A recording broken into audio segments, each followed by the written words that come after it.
Olá, sejam bem-vindos a mais uma aula do nosso curso Povos Tradicionais.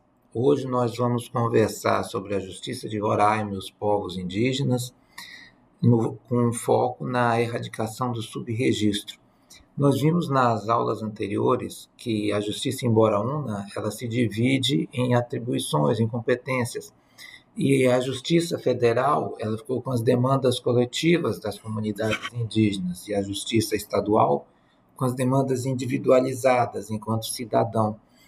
E quando a gente fala em justiça e povos indígenas, com foco na erradicação do subregistro, nós estamos falando em ações da justiça que deem cidadania às comunidades tradicionais. Esse é o foco da nossa aula de hoje. Aqui nós temos um mapa do estado de Roraima, com as terras indígenas demarcadas, e nós podemos ver aqui no noroeste do estado, nós temos a terra Yanomami, é uma área que se estende também aqui pelo Amazonas, até aqui perto de São Gabriel da Cachoeira, pega a região do Pico da Neblina, e do lado da Venezuela também existe uma outra terra indígena Yanomami, demarcada pelo estado venezuelano. No lado nordeste do estado, nós temos a Raposa Serra do Sol, também uma área indígena de demarcação recente. Ao sul, nós temos os Aimiri-Atuari, os Uai-Uai, que entra pelo Amazonas aqui pelo Pará. E aqui nós temos algumas terras demarcadas em ilhas, são demarcações pequenas. Nós vimos nas aulas anteriores as políticas de demarcação. E lembrando, né, existiam diferentes metodologias de demarcação das terras indígenas. Antes da Constituição de 88, essas demarcações tinham por baliza o Estatuto do Índio e eram marcadas, né, balizadas pela ideia da transitoriedade da cultura indígena. Então, partido indígena isolado, semi-integrado e integrado. Então, não precisaria da terra além desse período de transição. A Constituição de 88, ela fez uma nova leitura do indígena, retirou essa ideia de transitoriedade, que ela é um eixo central do Estatuto do Índio, e deu ao indígena a cidadania plena enquanto indígena. Tá? Isso foi muito importante. Então, a política de demarcação da terra indígena também mudou. Essas terras demarcadas após a Constituição, se não me engano, a demarcação foi de 91, dos Yanomamis, elas partem da ideia que a terra ela tem que servir para o povo que está lá, para caça, colheita, para o estilo de vida e para o crescimento dessa população, para servir para gerações futuras. Ou seja, ela afasta a ideia de transitoriedade da situação do indígena, que resultou nessas áreas pequenas, e passa para a ideia da perenidade, da plenitude da cultura indígena. Muito interessante isso, a demarcação, essas políticas de áreas indígenas, elas são bastante influenciadas por essa ideia. Aqui nós temos um apanhado dos povos indígenas em Roraima, população aproximadamente 11%, mais de 65 mil pessoas.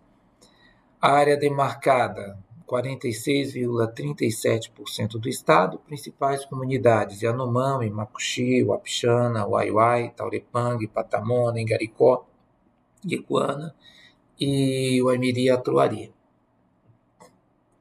Os desafios que a Justiça de Roraima teve são dois grandes desafios que balizam a atuação do Judiciário de Roraima na questão indígena. Primeiro, como combater o subregistro nas sociedades tradicionais, ou seja, o subregistro é a falta de documento. Então, em outras palavras, como combater a falta de documentação nas sociedades tradicionais. Aqui nós temos indígenas e ribeirinhos, principalmente. E o segundo desafio, a segunda questão, como o judiciário pode participar do processo de concessão da cidadania formal pelo acesso à documentação básica? O que o judiciário pode fazer para garantir a cidadania dessas pessoas? Bem, pessoal, o Estado de Roraima, como todos sabem, né, ele foi criado na Constituição de 88, mas a sua implantação efetiva se deu em 91. O Poder Judiciário do Estado, ele foi instalado em 25 de abril de 91. Então, o judiciário hoje, nós estamos em 2024, tem 33 anos, caminhando para 34 anos. E já surgiu cheio de desafios, né? Aqui nós apontamos 2 desafios. Ele tinha que construir soluções para levar a cidadania e justiça a populações em contexto de alta precariedade social, como migrantes, os povos dos outros estados que chegaram em Roraima, muitos vindos do Maranhão e de outros estados, sem documentação, tá? Atender a população ribeirinha, principalmente do Baixo Rio Branco e no sul do estado, até hoje com inúmeras carências, e a população indígena, que, como nós vimos, ela está em vários quadrantes do estado, nas suas mais diversas etnias, Yanomami, Macuxi, Waiwai, Waimiri, Ingaricó. E quando a gente fala em suas diversas etnias, eu vou repetir uma coisa que eu já falei nas outras aulas. Para o não indígena, ele vê o indígena, acha que é tudo igual, mas eles são tão diferentes entre si quanto um coreano e um baiano, por exemplo, ou um japonês e um cearense. São visões, percepções de mundo, cosmovisões completamente diferentes. Então, quando a gente fala em prestação jurisdicional para essas populações, a justiça tem que se adaptar à realidade deles, para garantir a sua efetividade, que o serviço seja funcional. E como foi a ideia? Como se desenvolveram esses programas do judiciário? Nós podemos dizer se a gente tem que colocar uma data, foi setembro de 95, quando entrou em vigor a Lei 9.099, a Lei dos Juizados Especiais. Em Roraima, os juizados foram criados em 96, pela Lei Complementar Estadual 17 de 1996, a 9.099 criou em âmbito nacional e a 1796 em âmbito estadual. E os 2 primeiros juizados, civil e criminal, foram titularizados pela então juízas Tânia Vasconcelos e Elaine Bianchi. Ou seja, a justiça de Roraima, voltada para a população mais simples, surgiu com 2 mulheres. Tá?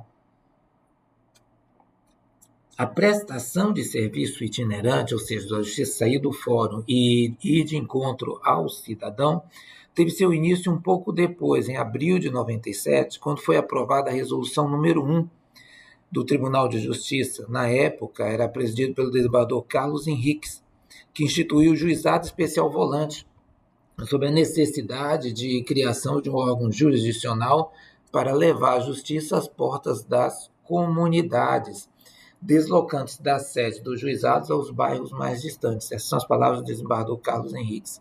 Ou seja, uma inversão da lógica. A justiça sai do fórum e vai para o cidadão. É uma nova visão. Então, desde o início, a Justiça de Roraima já está com uma visão diferenciada de prestação jurisdicional. Esse juizado especial volante era órgão da Justiça, dos juizados especiais.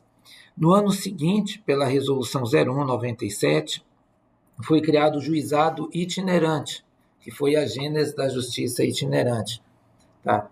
Esse modelo de prestação jurisdicional descentralizada foi trazido para Roraima pela magistrada Tânia Vasconcelos, hoje desembargadora. A doutora Tânia foi a primeira juíza do Estado, a primeira desembargadora, a primeira juíza da justiça itinerante e a pessoa que levou a justiça itinerante, o judiciário de forma geral, para as comunidades indígenas mais distantes. E ali começou a prestar jurisdição e resgatar a cidadania das populações tradicionais e muitas vezes esquecidas do nosso Estado. O Juizado Itinerante de Roraima seguiria o modelo de atendimento judicial às comunidades do Estado, que foi visto pela desembargadora Tânia no Acre. Tá? E a Justiça Móvel, que também ficou como outro órgão da Justiça, ele objetivava resolver conflitos decorrentes de acidente de trânsito. Então, eram as 2 unidades móveis. Desse embrião tímido de juizado especial móvel ou volante, cuja competência limitava as questões dos juizados especiais, o programa ganhou relevo e ampliou a sua competência, passando a realizar casamentos no interior do Estado.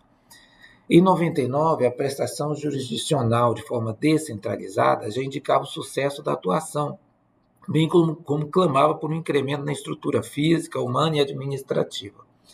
Frente a essas novas demandas, na administração do desembargador Elaí de Moraes, quando ele foi presidente do tribunal, foi apresentada uma nova forma de justiça, foi chamada justiça itinerante, tá?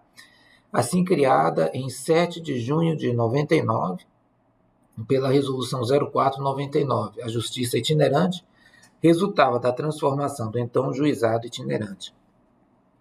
Na presidência do desembargador Lupercino Nogueira, a competência da justiça itinerante foi 2 vezes modificada. A primeira em maio de 2001, que abrangeu demandas de direito de família, aí envolve separação, reconhecimento de união estável, divórcio, dissolução de união estável, guarda de filhos, investigação de paternidade. Tá? Então passou-se a ter uma gama muito ampla de serviços sendo prestados.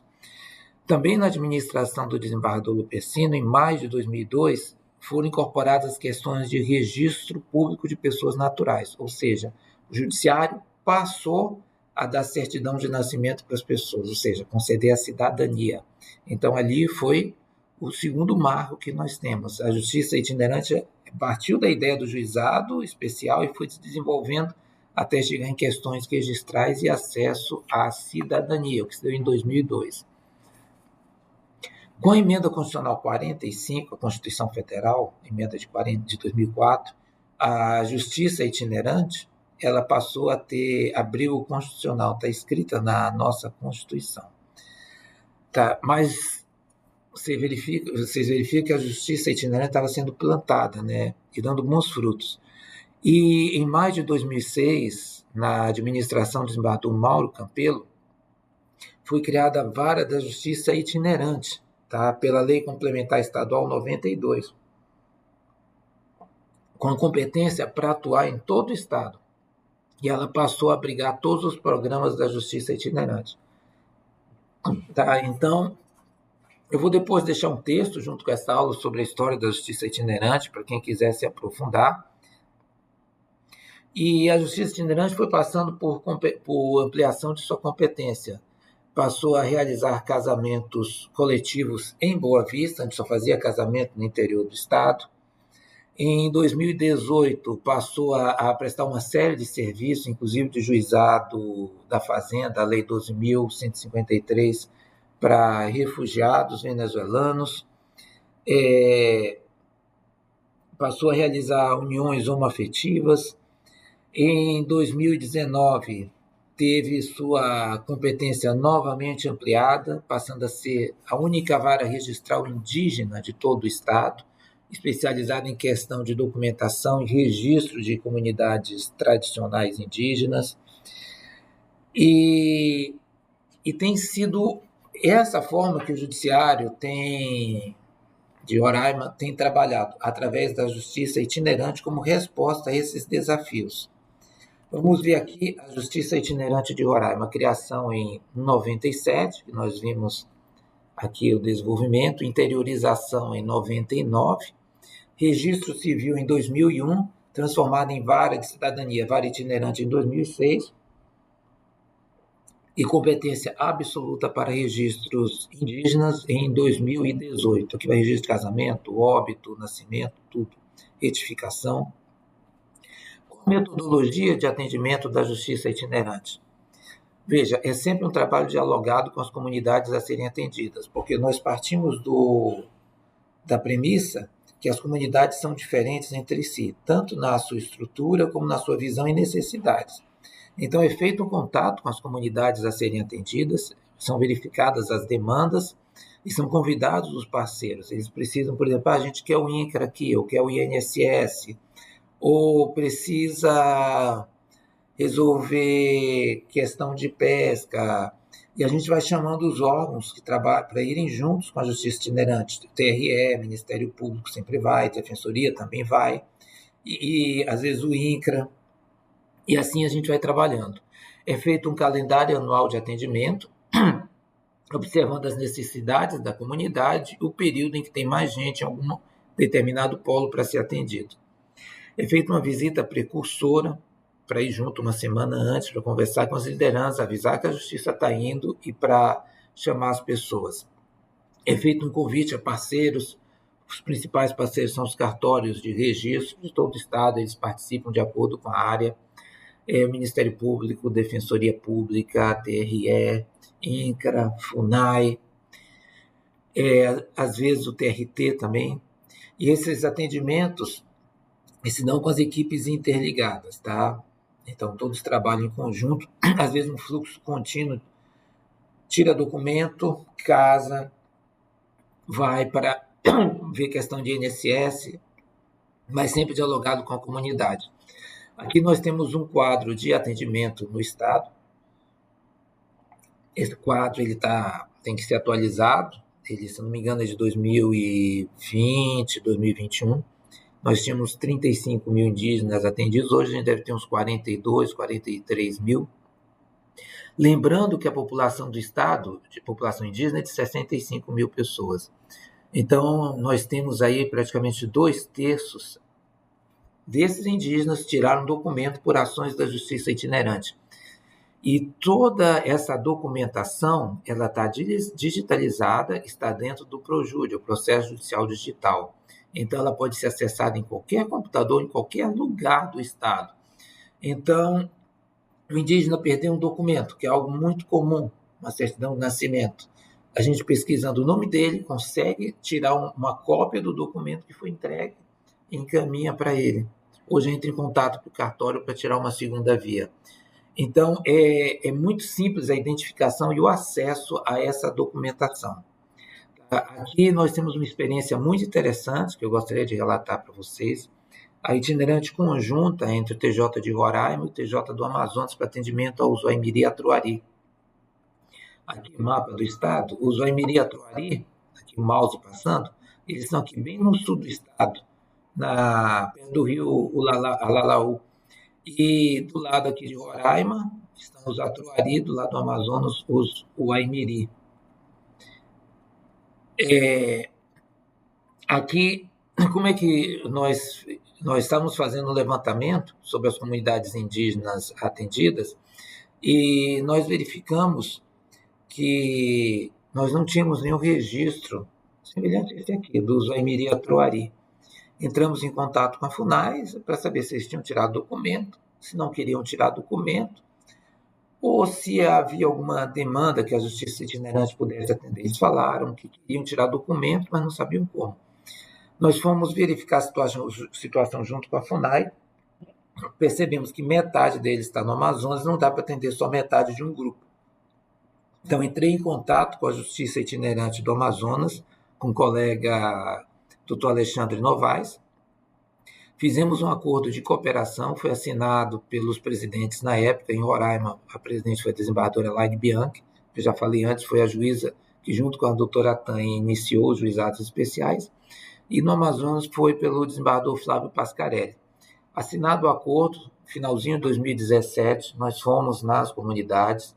Em 2018, nós iniciamos os atendimentos. Em 2018, foram mais de 2.000 aimiris atendidos. Tiramos documentação de todo um povo, muito interessante isso. E era um povo que eles têm um histórico de conflito, de quase extermínio com a sociedade não indígena. Eles eram, antes da abertura da estrada, em torno de 3.500. Após o conflito, sobraram menos de 400. E em 2021, na administração do desembargador Cristóvão Sutter, foi instalado um posto da Justiça Cidadã na terra Uaimiri e Atruari. Então, hoje, a Justiça Itinerante não precisa mais ir lá. Nasceu um Uaimiri e Atruari, eles tiram a documentação lá, fazem o requerimento via ProJude, encaminham para a Justiça Itinerante, que examina, defere, aí volta com a certidão de nascimento, eles fazem, mediante um convênio que a Justiça tem com o Instituto de Identificação, eles tiram a carteira de identidade ali, encaminham para o Instituto de Identificação daqui de Roraima, é conferido e volta para eles. Então, hoje eles têm plena autonomia em questão de documentação.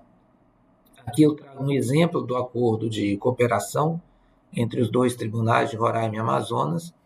Cláusula primeira, cooperação objetiva prioritariamente, a conjugação de esforços para atendimento judicial itinerante, ou seja, a justiça saindo do fórum para atender onde o povo está, na divisa dos estados do Amazonas e Roraima. Então, pega a população que está na divisa, indígena e não indígena, principalmente população ribeirinha. Também foi atendida nessa ação conjunta.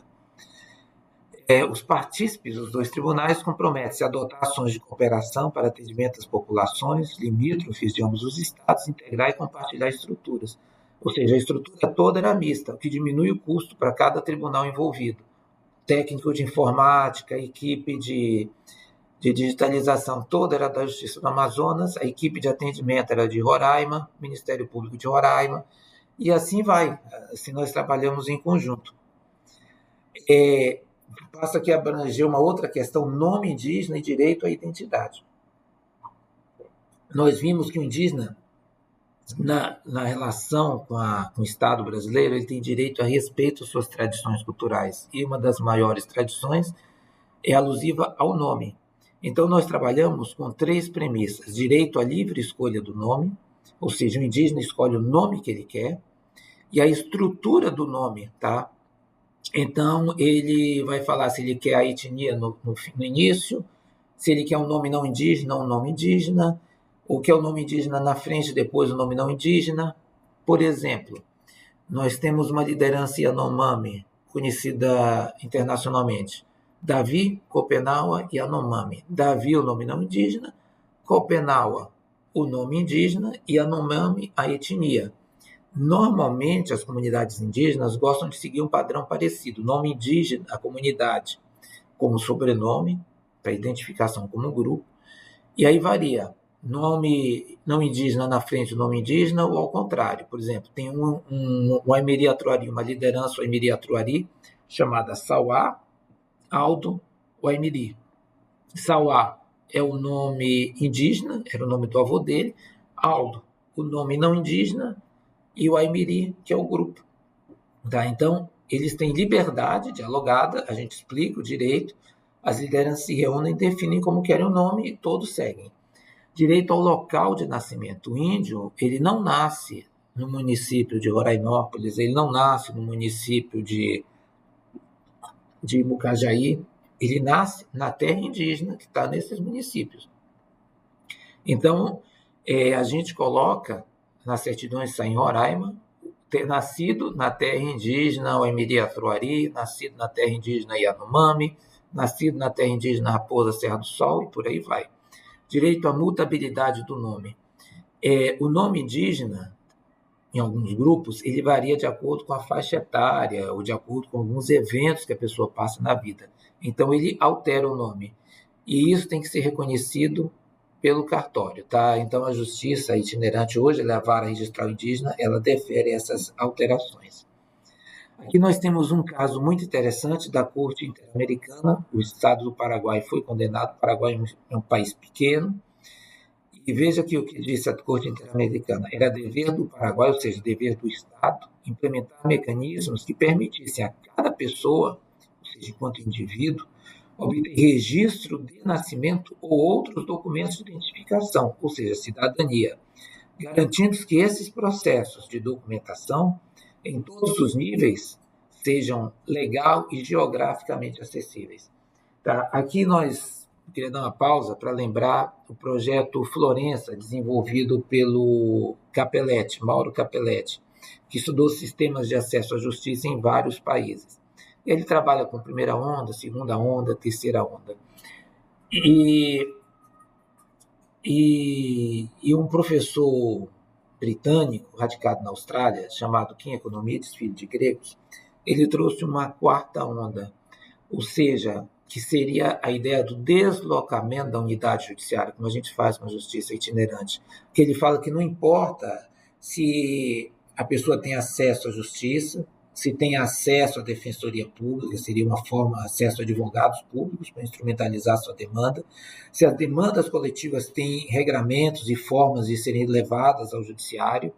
Ele diz que alguns grupos populacionais, eles são isolados, assim, sem acesso à justiça, ou legal seja excluídos, abandonados, que é grupos sem documentação, ou geograficamente inacessíveis, uma população ribeirinha do Estado, ou culturalmente inacessíveis, grupos que sofreram processos de exclusão históricos e que se sentem marginalizados e têm receio de procurar o sistema oficial de justiça, com medo de serem punidos. Então ele diz que a justiça tem que ir ao encontro desses grupos, a fim de, aqui eu complemento com a decisão da Corte Interamericana, a fim de realizar o direito ao reconhecimento de sua existência. Aí aqui as recomendações da Corte Interamericana para o Paraguai. Dever do Estado, o reconhecimento formal de existência e identidade. Isso nós vimos que é feito no Estado de Roraima desde a criação do nosso sistema de justiça, nosso Poder Judiciário há 33 anos. A Justiça tem tentado levar acesso à documentação, à identidade a populações indígenas, tanto que nós vimos 65 mil indígenas, em torno de 40 mil, 65 mil indígenas do Estado, em torno de 40 mil deles, 40, 42, tiraram documentos pela Justiça itinerante. 2. Devem ser superados impedimentos geográficos e culturais à documentação básica, ou seja, a justiça deve ser simples e acessível às pessoas. E ir onde as pessoas estão, não impondo as coisas, mas uma construção dialogada da necessidade de prestação jurisdicional desses grupos. O Estado tem dever de reduzir a vulnerabilidade social causada pela inexistência de identidade.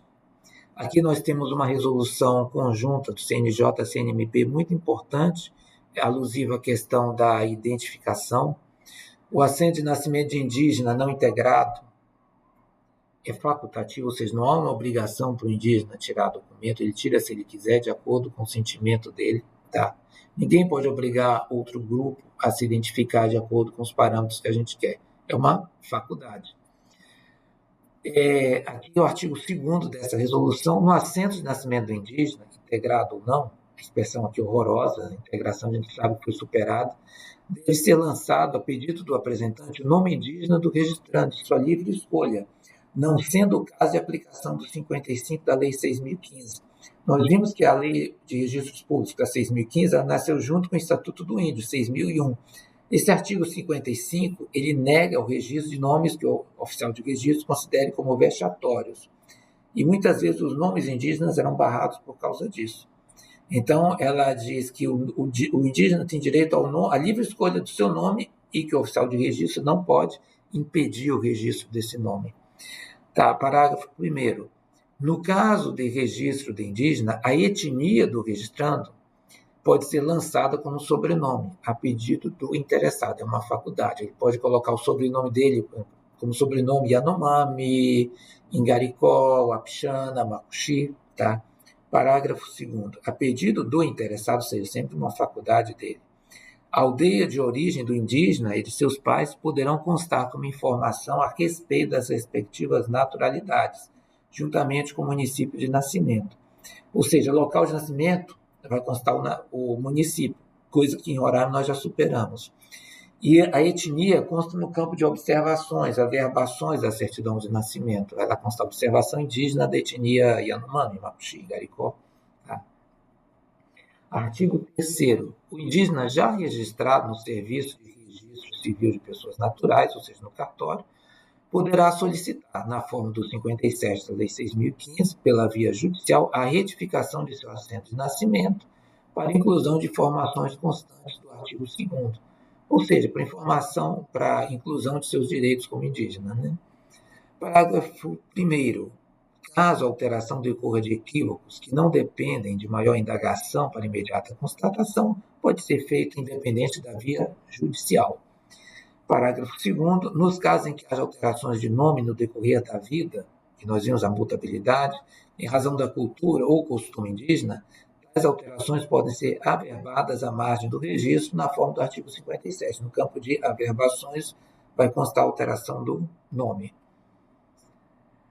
O registro tardio do indígena poderá ser realizado mediante a apresentação do RANE. Aqui é um erro. O RANE é o Registro Administrativo de Nascimento Indígena. Muitas vezes a pessoa acha que é um registro nacional, não é. É um registro administrativo. Ele não é requisito para o indígena tirar a documentação não indígena. E o RANE já FUNAI já tentou extinguir várias vezes e não conseguiu ainda. Mas hoje ele mais atrapalha do que ajuda, tá? Mediante a apresentação de dados, requerimento do representante da FUNAI a ser identificado no assento ou na forma do 46 da Lei 6.015. Em caso de dúvida acerca da autenticidade das declarações ou de suspeita de duplicidade de registro, o registrador poderá exigir a presença de representante da FUNAI, ou seja, isso também o indígena não é mais tutelado pela FUNAI, mas ele pode pedir que o representante da FUNAI vá para esclarecer alguma dúvida ou leve um tradutor, ou alguma coisa nesse sentido, tá? Aqui nós temos direito à jurisdição indígena, que nós já tratamos na aula anterior, tá?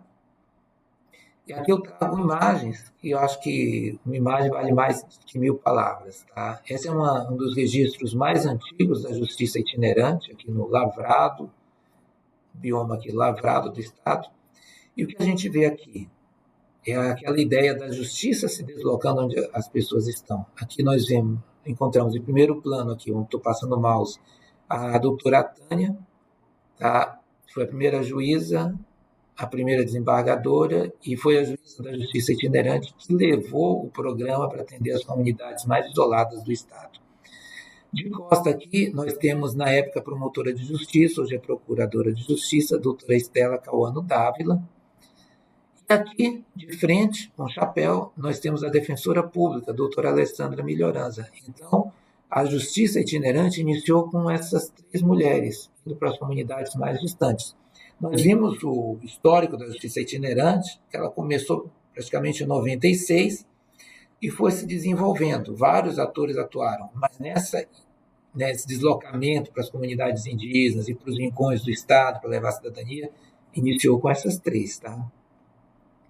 Aqui nós temos um atendimento, salvo engano, isso aqui é na terra Yanomami, nós pegamos um voo até uma pista, lá nós pegamos esses barcos, acho que uma meia hora de barco, e depois nós fizemos 45 minutos de caminhada até chegar na comunidade muito isolada. Aqui nós temos a justiça itinerante, uma foto bem emblemática, indo no mato, tá? Aqui a ideia da cooperação FUNAI, justiça itinerante, e todos juntos trabalhando. Aqui foi um atendimento na comunidade Waimiri Atruari, no eixo fluvial, esse aqui sou eu. Aqui está o doutor Alexandre Novaes, da Justiça do Amazonas. Esse foi um momento muito marcante na minha vida. E o doutor Alexandre, fomos levados aqui para o centro. Essa maloca ela tem 14 metros de altura e um diâmetro maior ainda. Essas pessoas aqui dentro ficaram uns 10 ou 15 minutos cantando e nos recebendo efusivamente, agradecendo que a justiça estava indo à casa deles para dar o que eles precisavam. É muito emblemática essa foto, me traz muitas recordações boas. Aqui nós temos um atendimento com os Waimiri Atruari, saindo da terra deles, eles foram se despedir. Verifica aqui a camisa do parceiro, o programa Waimiri Atruari. Aqui é o funcionário da FUNAI, o Israel. Aqui atrás estão funcionários da Justiça Itinerante, aqui do Amazonas, aqui de Roraima. Tá? E todos trabalhando em cooperação para dar acesso à documentação e à cidadania a essas pessoas. Por que elas precisam de documentação? Alguém adoece, precisa de um cartão de saúde, se deslocar para a cidade, eles iam sem documentação. Agora eles já são cidadãos brasileiros em todos os sentidos. Aqui nós temos uma indígena idosa que foi documentada. Vocês verificam o nome, ó, Mairemu Júlia Waimiri. Mairemu, o nome dela é indígena, Júlia, o nome não indígena que ela adotou, Waimiri, que ela é indígena da comunidade Waimiri Atruari, que se denomina Quinhás. Waimiri é quem nasce no Amazonas, ela nasceu no lado amazonense da terra Waimiri, Atruari é quem nasceu no lado roraimense. Aqui nós temos um Quinhá, também um Waimiri Atruari, aqui com a família dele, todos documentados na mesma ação. Aqui nós temos também um atendimento aqui na Terra Raposa do Sol. Esse aqui é o Darwin Lima, funcionário da Justiça Itinerante há muitos anos. Esses aqui são as etiquetas com o número de processo. Então começa o atendimento de manhã, vai até a noite. Aqui é o oficial de Justiça Argemiro, também preparando o atendimento. Aqui nós temos Yanomamis documentados, todos tiraram a certidão, esse documento depois fica com a liderança da comunidade, alguém tem que sair e já leva um documento de identificação. Aqui um atendimento, para vocês terem ideia das filas que se formam para tirar a documentação básica, todos brasileiros invisíveis, né? Estão tirando documentação pela primeira vez. Aqui a recepção também para as comunidades indígenas. Aqui o atendimento da justiça itinerante no Baixo Rio Branco, a população ribeirinha, também um povo tradicional muitas vezes esquecido e abandonado. Se a justiça não for lá, eles não têm acesso à documentação. Recentemente, o Tribunal de Justiça conseguiu instalar um posto da Justiça Cidadã lá em Santa Maria, e hoje eles têm acesso a esse posto para tirar a documentação básica. Nós estamos incrementando o acesso a essa população tradicional. Aqui nós temos a identificação, que é feita no Polo da Justiça Cidadã, junto com os Waimiri Atuari, aqui o Aru, o Ana, o Waimiri Atuari. Aqui eles estão fazendo documentação, então, e lá funciona também uma CAP indígena, que é uma central de peticionamento indígena da Defensoria Pública, única do Brasil que eu conheço, e a Defensoria Pública faz o requerimento, eles encaminham pela Justiça Cidadã para a Justiça Itinerante em Boa Vista, o registro é deferido, volta, eles fazem a identificação para a carteira de identidade mediante o convênio que a gente tem com o Instituto de Identificação, então tudo é feito lá. E aqui é uma frase que eu gosto muito: feito é melhor que o perfeito. Então, muitas vezes a gente planeja uma ação grandiosa e é melhor a gente fazer o que sabe e tocando para transformar em realidade. Então, comece agora, use o que você tem, faça o que pode, mas comece. A justiça itinerante, vocês viram, ela foi construída aos poucos para responder uma demanda que a gente foi percebendo conforme foi chegando nas comunidades mais isoladas. E essa é uma história bonita do Judiciário de Roraima que eu fiz questão de trazer aqui para vocês. Muito obrigado, essa era a nossa aula de hoje.